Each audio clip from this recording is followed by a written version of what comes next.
ప్రభుత్వ అక్రమార్కులు వైఫల్యాలు మోసాలపై ప్రశ్నించే స్వరం వినిపించకూడదనే దురాలోచనతో సుప్రీంకోర్టు తీర్పును అపహాస్యం చేస్తూ దేశంలో ఎక్కడ లేని విధంగా సోషల్ మీడియా కార్యకర్తలపై అక్రమ కేసులు పెడుతూ అక్రమంగా నిర్బంధిస్తున్నారని వైఎస్ఆర్సీపీ అధ్యక్షుడు వైఎస్ జగన్మోహన్ రెడ్డి మండిపడ్డారు. ప్రధాని నరేంద్ర మోదీని విమర్శిస్తూ రాజకీయంగా ఆయనను వ్యతిరేకించే వారు సోషల్ మీడియాలో పోస్టులు పెడుతున్నా ఎవరిని అరెస్ట్ చేయడం లేదన్నారు. దేశంలో మరెక్కడా లేని విధంగా రాష్ట్రంలో 680 మందిపై సోషల్ మీడియా కార్యకర్తలకు నోటీసులు ఇచ్చారు. 147 మందిపై కేసులు పెట్టి 49 మందిని అరెస్ట్ చేశారు. చంద్రబాబు మోసాలను సోషల్ మీడియా వేదికగా నేను పోస్ట్ చేస్తాను. వైఎస్ఆర్సీపీ శ్రేణులంతా ఇదే పోస్టు పెట్టాలని పిలుపునిచ్చారు.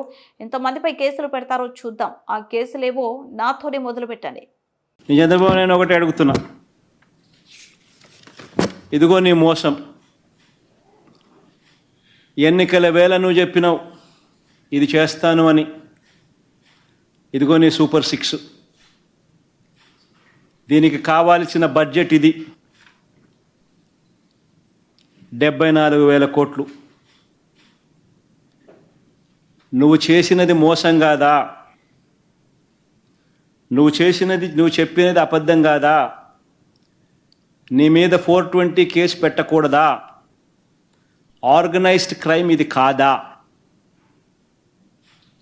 అని నేను ట్వీట్ పెడతా ఉన్నాను. నా ఎమ్మెల్యేలు, కంటెస్ట్ చేసిన ఎమ్మెల్యేలు అందరూ ట్వీట్లు పెడతా ఉన్నారు, పెట్టబోతున్నారు. మా పార్టీకి సంబంధించిన అందరూ కూడా ట్వీట్ పెట్టి నీ మీద ఎందుకు 420 కేసు పెట్టకూడదు, నువ్వు చేసినది మోసం కాదా అని వైఎస్ఆర్సీపీకి సంబంధించిన ప్రతి కార్యకర్తకు పిలుపునిస్తూ ఉన్నాను. ఈ రెండు కూడా ఇదే మాదిరిగానే పెడుతూ ట్వీట్ చేయండి. ఇన్స్టాగ్రాము, ఫేస్బుక్, వాట్సాప్, యూట్యూబ్ అన్నిట్లోనూ పెట్టండి. ఎంతమంది నేను అరెస్ట్ చేస్తాడో చూద్దాం. అరెస్ట్ చేయడానికి ఏదైనా ముందుకు వస్తే ఫస్ట్ నా దగ్గర నుంచి స్టార్ట్ చేయమని చెప్తున్నా. ఏమయ్యా నువ్వు చెప్పలేదా ఇవన్నీ? నీ మేనిఫెస్టోలో ఇవన్నీ లేవా? నీ బడ్జెట్ ఇది కాదా?